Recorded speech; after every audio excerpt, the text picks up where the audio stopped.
Welcome to 2025. You've already been in 2025 for a long time because I'm not going to be posting this video until 2025 is over. I'm going to do a little book review of every single book that I read this year. For me right now, it is January 25th. It's Saturday, January 25th, 2025. Kind of like recalling on the books that I've read, and I've watched so many booktube videos of people reviewing the books that they read each year, and I find it a really good way to also find new books that I like, so I kind of wanted to do it myself. My goal this year is to read 20 books, which is the same number that I read last year, and maybe I can make it to 25 as a stretch goal. The first book that I read in 2025 was Limitless. I ended up giving it a 3 stars out of 5. It was kind of repetitive. I do think there were definitely some good points made in this book, but it was mostly story and very few actionable items. An interesting read, probably won't read it again. It's not bad. I think one of the biggest things I learned in this book is that everybody says that kids learn better. Like if you learn something as a kid, it is much easier to learn as a child than it is as an adult. That's what people say. But the way that he described it was like a kid is actually just more likely to try again and again and again until they get it right than an adult is. Because as an adult, we face something that's kind of like a challenge or is new to us, and there's a bit more apprehension towards it, so we don't keep pushing through, we don't keep going. It's just that kind of mindset where you need to be a learner for life, and you shouldn't just expect that all of your learning days are behind you because you're no longer in school. Now, I am currently reading my second book of the month. It is The Edge by David Baldacci. I'm borrowing this book from my landlady. It's a thriller, like mystery book, which I don't read a ton of these. The majority of the books that I read are fantasy and romantasy, to be completely brutally honest with you, and you'll see that in a second. But this book I actually am really intrigued by. I'm on page 112 right now, and it's a 400-page book, so me trying to finish it today and tomorrow is a very ambitious goal, but I have a very good reason for wanting to finish it in the next 2 days, and that is because this came out. If you do not know about Onyx Storm, it is the 3rd book in the Fourth Wing series. I don't know, is Fourth Wing a trilogy? I don't know. Is this the last book? I feel like it's a trilogy, and I feel like I've heard that this is the end, but I actually don't know that. I really want to finish the current book that I'm reading before I start reading this one, because I am enjoying this book. I am enjoying The Edge, so I don't want to just stop reading it and get into a book that I already know is like such a highly anticipated read for me over the past year. So I'm gonna really try to push myself to finish these next 300 pages in the next 2 days, and I have no idea. I can already tell that that's not gonna happen. I just know it's not gonna happen, but I am optimistic and delusional.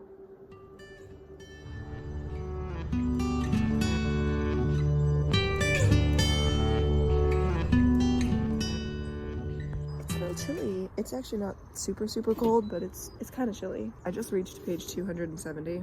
Definitely think I'm gonna be finishing this today. Like, this is all I have left. Very excited about that, because up next, we all know, is Onyx Storm. That's not the only reason why I'm excited to finish this book. I'm actually really excited to get to the end of this book and actually see what happens and have all the dots connected. Definitely think I'm gonna be reading more of this guy's books. They're pretty good. As of right now, I think I'm on track to give this a 4.5. I did finish The Edge today. 4.5 stars. Like I said, like I predicted, I finished that book so fast. I love the way that he kind of like painted the story as he was going. He's a very descriptive writer, it seems like, and I will definitely be reading more of his books. The ending? Did not see that coming. Would definitely recommend this book. It wasn't 5 stars, but it did keep me on the edge of my seat, and I was very intrigued the whole time I was reading it, so 4.5. The part I literally just got to, I was not expecting at all. I love this book. I love world building. I need to keep doing this because that's in bold and I can't read it. Should I be this confused at the end of the book? Like, no, I'm sure it'll all work itself out, but I only have like 10 pages. I'm scared. Oh, that is not what I needed to see. I'm scared. I'm scared. Who are we talking about? What? What? I'm so confused. I think my initial rating, I want to say a 4, but I almost want to say a 3.75. I think it's gonna be a 4. So I just finished reading my 4th book of 2025, and that is The Extraordinary Life of Sam Hill by Robert Dugoni. I gave it a 4 star. I didn't really talk about this book much at all while I was reading it. 3/4 of this book I read so fast. I enjoyed this book way more than I expected to. It's just like a general fiction book. It has a lot of religious focus, but it's not like the plot of the book isn't about religion. Religion is like, I would say, a prominent piece of this boy's life. Yeah, I genuinely liked it. I cared a lot more about these characters than I expected to. It's kind of sad, but heartfelt at the end too, and you find yourself, at least I found myself, like rooting for the characters throughout the whole entire story. So overall, good read. I am back in Vegas for the time being. It is the last day that I'm back in Vegas for my bachelorette weekend. We had a great time. I fly back to Georgia today, and I'm in Georgia for I think like 3 more weeks, 2 or 3 more weeks, and then I'm gonna be back here in Vegas permanently. I did not realize how much I missed Las Vegas and how much I really missed my life here. My life here with Sam is just so precious, and I'm so excited to have it again. But anyway, I wanted to take a second to give a reading update. So I am about to start ACOTAR for the first time ever. I know this is a very, very hyped series. I haven't finished my previous book that I gave an update about. What's it called? What I Eat in a Year and Other Related Thoughts by Stanley Tucci. Haven't finished that one yet. But I think the last time I spoke about it, I said that I was probably going to DNF it, and I don't think that's the case anymore. I don't think I'm going to get anything out of that book other than just a good time. Is it going to be a 2-star book? Probably, but I'm not mad about that. I think that is book 5? I don't know. But this is the next one, book 6 or 7 for the year. This is the year that I start ACOTAR. I just finished What I Ate in a Year, which I gave a 2-star. I don't think I ever gave an update about ACOTAR. I gave it a 3.25, which is much lower than I anticipated giving this book. It's just because I felt that they were telling me how I should feel about the characters rather than showing it to me and making me feel that way. And I know the whole point. Like, I keep saying this to my friends who already read the book. I'm like, she obviously had a better connection with Rysand than she did with Tamlin. And they're like, oh, just keep reading. I'm like, I know. But the whole point of this first book was her and Tamlin. In order to feel the connection that the character was feeling, there needed to be a strong connection between her and Tamlin. In order to understand the turmoil, understand the heartbreak, understand the emotions that she was feeling, there needed to be a better connection between the two of them to make it realistic. It wasn't damsel in distress, but it was, which is weird because the first half of the book was not that. She's like a hunter and very strong and like literally provides all of the food and money for her family. So then for it to take a turn halfway through the book and she's like, I'm not describing it very well, but it just, something fell short, and I really enjoyed the story. But anyway, I gave it a 3.25. It is the same day. For my next book, I was originally thinking that I was going to read a Kindle book because I'm going on a road trip because I'm moving back to Vegas tomorrow. I have this book to read. So the goal would be to read this by April 20th, to finish it by April 20th, because I'm borrowing this from my sister and she has the entire series. So when I go home for my bridal shower in April, I can get the next one. This was not going to be the year. This was not going to be the year that I was going to read ACOTAR. So I think I'm going to read ACOMAF. Do people call it other things like ACOMAF? Because it's ACOTAR, A Court of Thorns and Roses. So do they call it ACOMAF? I'm going to read this one next. My TBR for 2025 is just completely out the window, all because of A Court of Thorns and Roses. But that's okay. I'm so excited to understand the hype. I just imagine that there's somebody out there that's so excited for me right now. Okay, so I just finished A Court of Mist and Fury, and girl,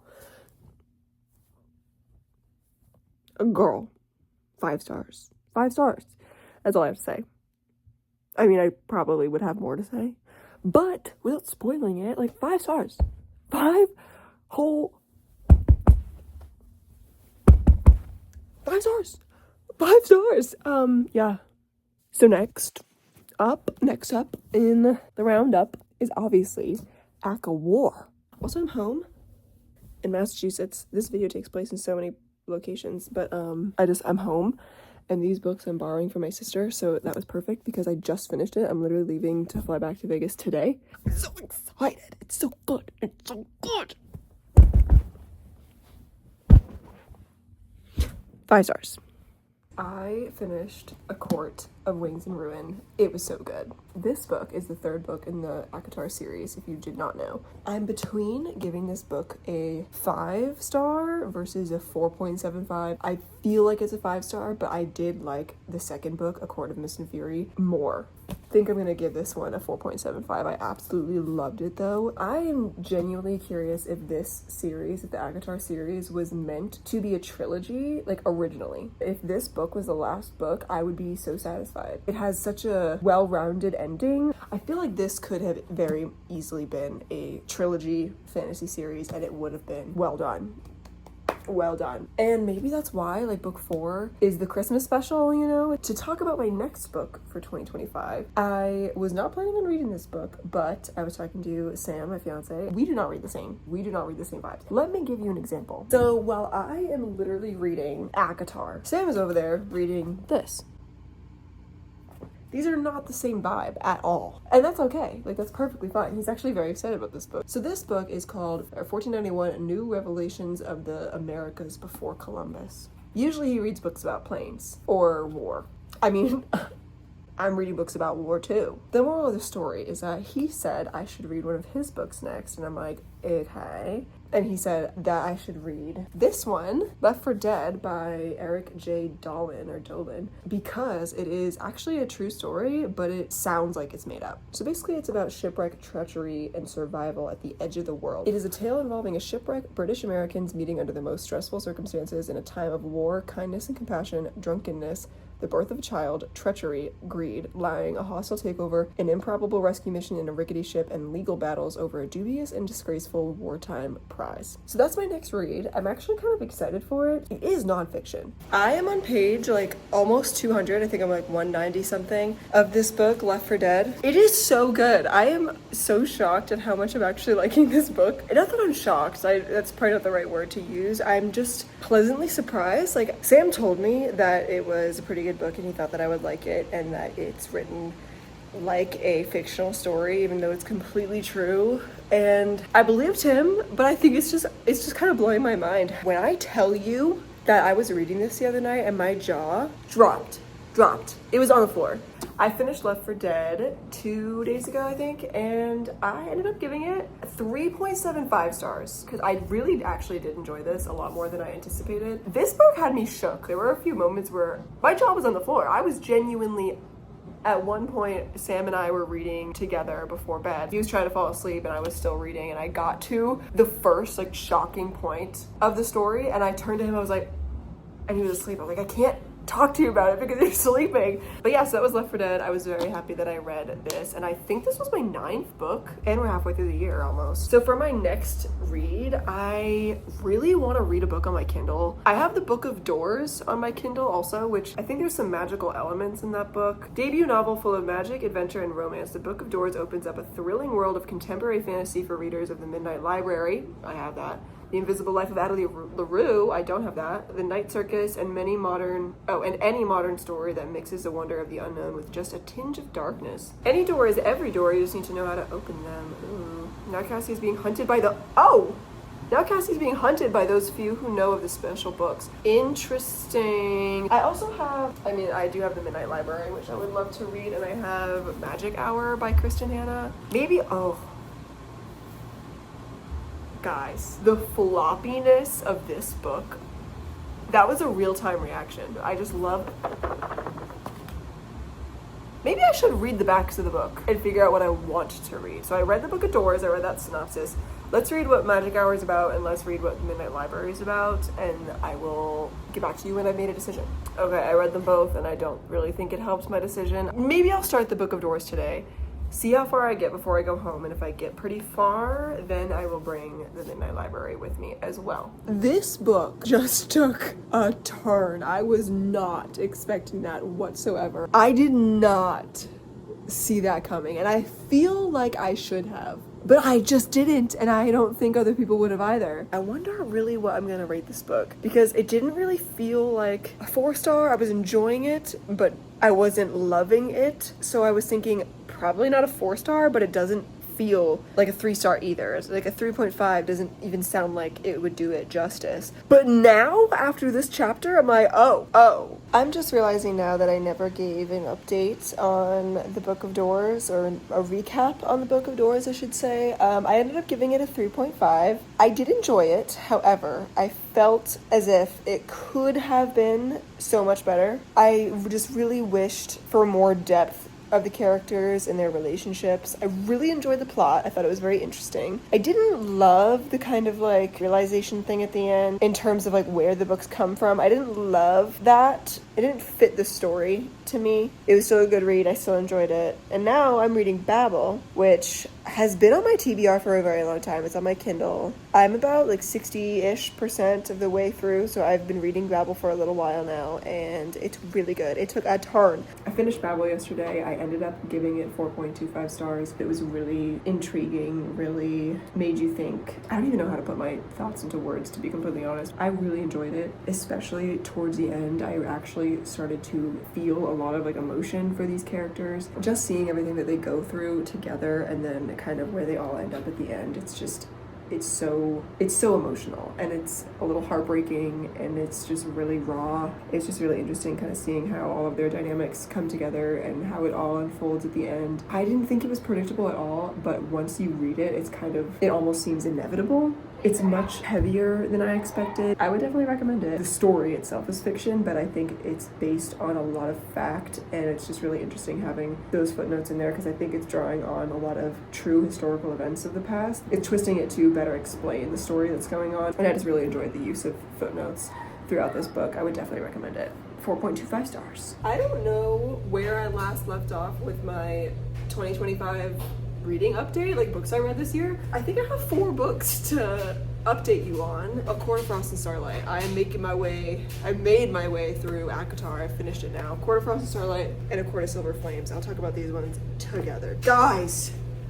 You guys, I love this universe. I love this world. I ended up loving both of them so much. I gave this one 4 stars, and this one I think 4.75. But this one was a short, sweet, nice little Christmas special that just really highlighted the family dynamic between all of the characters, and this one was a lot more of I don't want to say traumatic, because it wasn't traumatic. I mean, it was for her, but like it wasn't a traumatic reading experience. It was just a much more deeper emotional read, and there was a lot more spice in this book. Like I was not expecting that. It was a little much sometimes. I did really enjoy the plot in this one. I feel like there was a little bit of world building that was going on. So those 2 books completed the ACOTAR series for me. Just kidding, did not complete, because ACOTAR 6 is coming out. But anyway, next I read 2 very summer books. I read One Golden Summer and One Italian Summer. 2 completely different experiences in reading. One Golden Summer, I devoured this book sitting at the beach in San Diego. Alice is a photographer. She talks a lot about her job and a lot about the struggles that she goes through in finding her authenticity with her photography and making it a passion again, not just like a job, you know? And so there's a little bit more than just romance in this book, but it's mostly romance. This was the first Kylie Fortune book I ever read. I loved it. I gave it 4.5 stars. Great summer setting. I know this is coming out in like December, so maybe put it on your summer TBR for 2026 if you have not read it already. It was a little predictable, I will say, but I don't rate books off of technical aspects. I rate them off of vibes. Did I have a good time? Did I thoroughly enjoy myself while I was reading this? Did I want to know what was happening next? Did I like the characters? Or did I not? Did I not care? Did I hate the characters? Did I totally disagree with everything that they were freaking doing? Yes, that was One Italian Summer. So One Golden Summer was great. One Italian Summer, not so much. Like I said, I go off of vibes, and the vibes of this book were not it. They were not it. This book is about a woman named Katie, who is 30 years old, and her mother passes away. She has this trip booked to Italy with her mother that she ends up going on by herself. Yeah, it's mentioned in the synopsis that she meets her mother there. She meets her mother in the flesh in Italy, except her mother is 30 years younger. It sounded super intriguing to me, but I just really did not like specific things that were happening in this book. There were a lot of toxic relationships, and like that wasn't the point of them. The plot was not a toxic relationship. The relationship that was happening in the book was just toxic. 2 of them. 2 different relationships that were happening in the book 3 different relationships that were happening in the book were just toxic relationships, and they weren't addressed, or they were glazed over, and it was just seen as being okay. I feel like if maybe the topic of those relationships and what was happening and what our main character was doing about those relationships, if that was addressed and discussed and like recognized that it was not okay, maybe I would have liked this a bit more or something. But there was no character growth. She just did, I don't know, just like random things that like, I'm like, why, girl, why are you doing that? Like, I get you're going through trauma, like you just dealt with a huge loss in your life, but what she did even before that loss is just questionable. So I didn't really enjoy it. I gave this 2.5 stars. I honestly debated giving it a 2. Maybe I should have given it a 2. There was one moment in here that I was like, oh my god, and I thought it was turning for the better, but it didn't. So that's my little current update. I have no idea what I'm gonna read next right now. Actually, I do have a very good idea of what I'm gonna read next. I'm a much more TBR reader. I'm not so much a mood reader. And I think I'm on a book buying ban right now because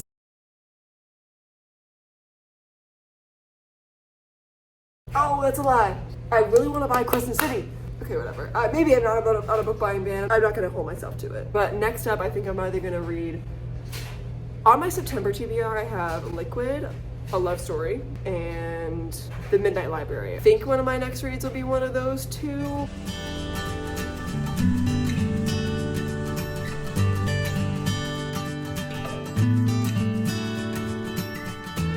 It has been a hot minute. I have actually so many books to talk about. Oh my goodness, I have so many books to update in my 2025 list of books that I've read. The last book that I talked about was One Italian Summer, which I did not enjoy. And since then, I've read a lot of good books, actually. This book took me like a full month to read just because I think I had a lot going on. But that was The Midnight Library, and I actually ended up giving this a 5-star rating. This was now like 2 months ago that I read this. I think I might lower that. It was really good. Do not get me wrong, it was really good. Like immediately after I finished it, I was like 5 stars. Like I actually felt something with this book. It was really, I mean, it was pretty emotional. I didn't cry or anything, but like it was a very emotional read, I would say. I don't know. I think I would maybe drop it down to like a 4.5. I do think that I will think about this book often, but I'm not the whole book. I think I'm going to think about the last, I don't know, 50 pages a lot because it kind of makes you reflect on your own life. The reason why I think I would now lower my rating from a 5-star is just because the beginning chunk of it, like the beginning and the middle were pretty slow. And I kind of feel bad saying that because our main character, Nora, was going through a lot at the time. Like you'll learn that in the first couple chapters, like what's happening in her life and where she's at mentally, and she's in a really, really rough spot, clearly. But I definitely kind of felt like, just book-wise, this like middle chunk of the book was very predictable. I guess predictable is not the right word. It was one of those books where you knew where it was going, but the actual act of reading it still is going to sit with you and make you feel a bit emotional about your own life. I definitely think this is a book that a lot of people would get a lot out of and feel a lot from, so I would highly recommend this book, but it is very emotional, just fair warning. Especially at the beginning, it's pretty dark, it's pretty deep, but especially at the beginning, it's pretty deep, but yeah, overall, I really did enjoy this book. I don't know if I would give it 5 stars looking back, but I'm not gonna like edit my rating or anything because I did give it 5 stars at the time, so I'll leave it as is. But this is my looking back thoughts because I did read this book 2 months ago. So if I had given an update in this video on this book right when I finished it, I probably would have been a bit more enthusiastic. I think you should read it if you haven't yet. It's a really good book. The next book I read after that was in October. The 2 books that I read were The Ghostwriter by Julie Clark and then Magic Hour by Kristen Hanna. I read Ghostwriter first, and this is a thriller novel. I was expecting to enjoy this book, but I actually really, really loved it. And one of the characters in this book, Poppy, is like one of my favorite characters that I think I've read this year, to be completely honest. The book is basically about this woman who is a ghostwriter. I think her name is Olivia. She is a ghostwriter, which if you don't know what a ghostwriter is, it's basically somebody who writes somebody else's novels for them. It's like under their name, but she is the one actually writing the book. She gets an offer to ghostwrite for this very famous, well-known author who wants to tell the story of what happened to his siblings who were murdered back in the 70s. It's a very interesting story, and a lot is revealed through character dialogue in the present day, which I think is kind of cool. And you kind of just go through his own telling of the story, what he thinks happened, what she thinks happened, what the public thinks happened. It's a lot. This book was really, really captivating, and it held my attention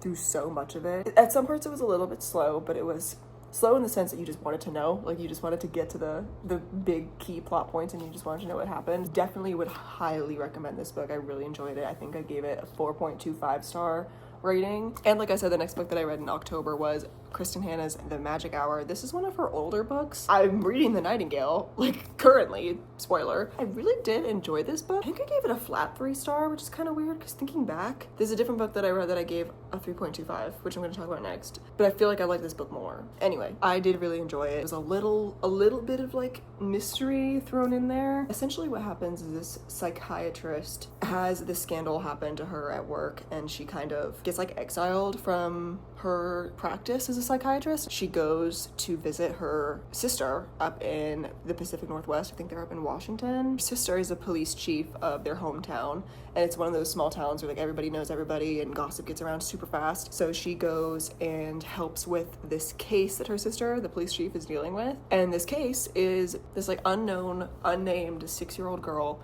was found in their town, and she doesn't speak. She acts like a wild animal. Like she essentially doesn't have any mannerisms, doesn't have any communication skills. There was a slight mystery element to it, but the main plot of the story was a lot more literary fiction based, where it's kind of not just the girl's journey as she kind of, but it's also the story of Julia, the psychiatrist, and kind of her struggles with her job and like feeling good enough again, and just everything that she's going through herself, as well as what's happening with the child and what they're kind of going through together. So I did really enjoy this book. I would recommend it if you're looking for a book that has a lot of like moving emotional elements in it, also a little bit of maybe mystery, like 2 different plots kind of going on at the same time. I would recommend. I think that's all I have to say. The last book I'm going to talk about in this little clip is Liquid, a love story. I gave this a 3.25, which is what I was saying before, where I kind of think that I would put this one a little bit higher than this one now, even though I said this was a 3 and this was a 3.25. I don't know. This is basically a book about a woman who's unnamed throughout the entire story. She works in academia as a adjunct professor, and she ends up quitting her job in an effort to marry rich. She basically has a goal for herself to go on 100 dates. I thought it was going to be a lot more about the actual dates and like tracking these 100 dates and kind of what she learns along the way. And in a way it was that, but we also didn't really go in depth with the actual dates. It's marketed as a twist on a rom-com. I don't really think it was super comedic, and I don't think it was super romance heavy either. It was definitely more of a lit fic book, I would say. And I feel like if you go in with that mindset, you'll like it a lot more than if you go in with a romantic comedy mindset. I definitely think this fits more of the literary fiction genre, and a lot more kind of like character growth, and just there's a lot of family dynamics that happen in this book too, and it actually has a bit of an emotional twist rather than a comedic twist, in my opinion, but I still thought it was good. I will give a little bit of an update on the book that I'm currently reading, and that is The Nightingale. I'm on page 212 right now, and I am feeling really ambitious that I'm going to finish this soon. Meanwhile, I have like 300 plus pages left. But yeah, that's really my reading update right now. I'm currently in The Nightingale. Really enjoying it, really scared to read the rest of this. I don't want to be too, I don't know, heartbroken. Everybody says it's a heart-wrenching read, so I feel like so many people have talked about this, so many people rave about this book. This will be the second Kristen Hanna book that I've read this year. Yeah, maybe after this I'll dive into like The Woman and The Great Alone. I have The Four Winds actually, so that's going to be on my 2026 TBR. I talked about in a previous clip that I might want to do a 2026 book buying ban, which I have bought 2 books since then, so I think I'm going to start that book buying ban, if not now. I think I did kind of start it now, because that was back in July. No, what the heck am I saying? That was like October. It was like last month. Why did I think the book festival was July? Anyway, I bought 2 books at the Las Vegas Book Festival, and I think those are gonna be the last 2 books that I buy for the rest of the year. And once I get through my entire physical TBR, maybe then I'll buy a new book. I need to be able to buy a new book when the time that Deadbeat comes out. If you don't know what Deadbeat is, it's the 3rd book in the Ninth House Alex Stern trilogy, and it's a 3rd and final installment.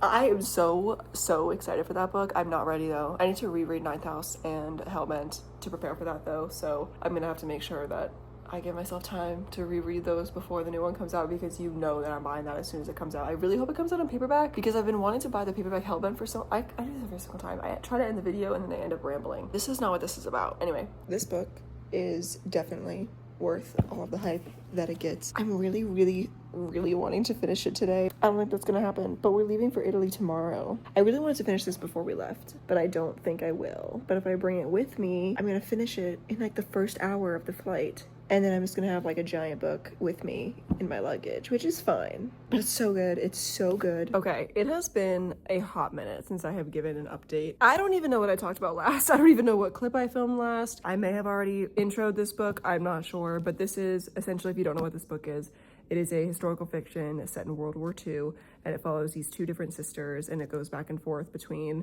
their POVs. They spend a lot of time together. They spend a lot of time apart. This book has been described as a heartbreaking, devastating novel, and that is entirely true. I did not end up crying at all with this book, which is a little surprising because a lot of very sad things happen.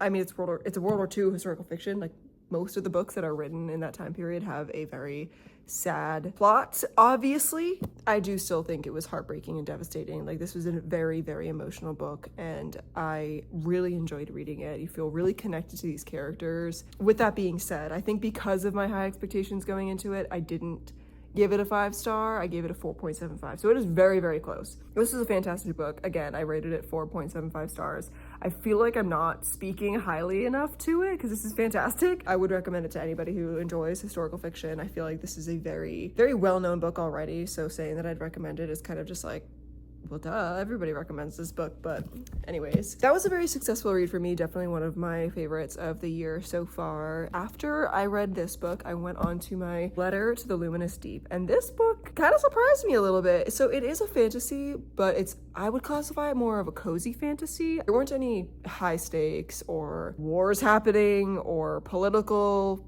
drama or intrigue happening. There was no corruption going on. It was just honestly some unknown mysterious stuff was happening and they were just trying to figure it out, and the mysterious stuff that's happening is like fantasy-esque. I really enjoyed this book. I gave it, I think, a 3.75, 3.5.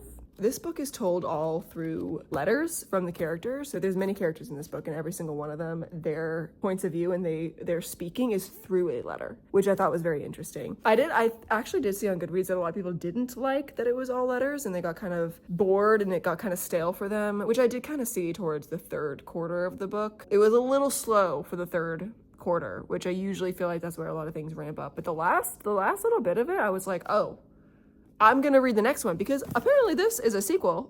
This is a series. I didn't know that going into it right away, but it does say there is a little number 1 right up here in a little scallop shell, which is kind of hard to notice. This book definitely surprised me. So the synopsis, which I did not explain yet. There are two characters, E and Henry, who are corresponding to each other through letters, and something mysterious happens. They just disappear, and E's sister ends up chatting with Henry's brother through also letters, and they are working together to discover what happened to their siblings, where they went, if they actually disappeared, if they died, what happened. You know what? I can't speak today. For some reason, every single time I try to talk about this book, I can't speak. Basically, these two people are talking through letters.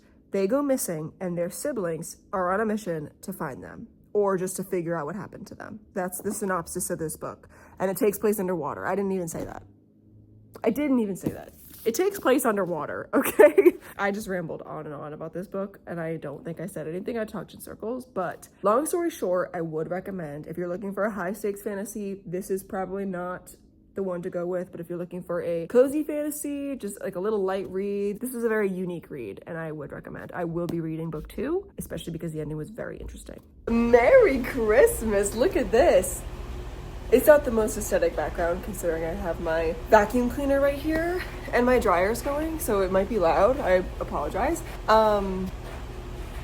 So the next book is Tomorrow and Tomorrow and Tomorrow. This is a fiction novel. Like, they're two video game designers who are often in love but never lovers. So far, it's just about the two of them and how they met, how they became friends, kind of where they're at in life right now, and kind of how they fall back and forth in and out of friendships. I'm really enjoying it so far. I'm really enjoying the way that The pacing of the story is interesting. The characters are also somewhat interesting. They're a little annoying at times. You're never in either of their POVs, so it's a third-person narrator, but you do get a little bit of insight into their feelings and what they're thinking. I really enjoy the writing style of this book. It's definitely hooked me right from the beginning. I, for some reason, was not really expecting to be that excited to read this book. I mean, I'm always excited to read a book. Let's be real. I don't really know if I knew much about this book going forward, to be honest. I enjoy going into books blind. Hopefully I'm going to be giving some more updates throughout my time reading this book. I'm literally moving in 2.5-3 weeks, and that includes Christmas in those 2.5-3 weeks, so I'm also going home for Christmas. So there's a lot going on in this household. I'm doing my best at giving updates, and I'm kind of utterly failing, but it's okay. No one cares. I'm actually really excited to keep reading this book. I still have, I think, 2 more books that I need to finish before the end of the year to hit my reading goal of 25 books in 2025. My original goal was 20, so I did hit that. This will be my 23rd book. But my stretch goal that I gave myself was 25. I'm very, very determined to complete that goal, so I need to finish this book and then finish my other 2 before the year ends, obviously. And like I said, I'm not only moving, but I also have Christmas between now and then. Wish me luck.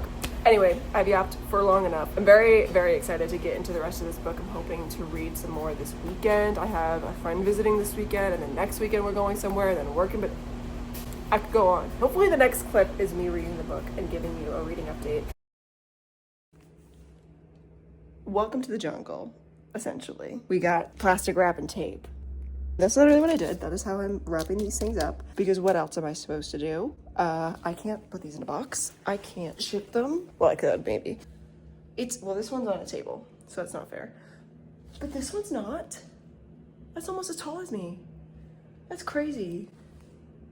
Wish me luck. We're really gonna see what happens. We're just gonna hope for the best. Here's the apartment. They totally doubted me, and look at this. It worked so well. It worked so well. This one's gonna go here, and everything will be good.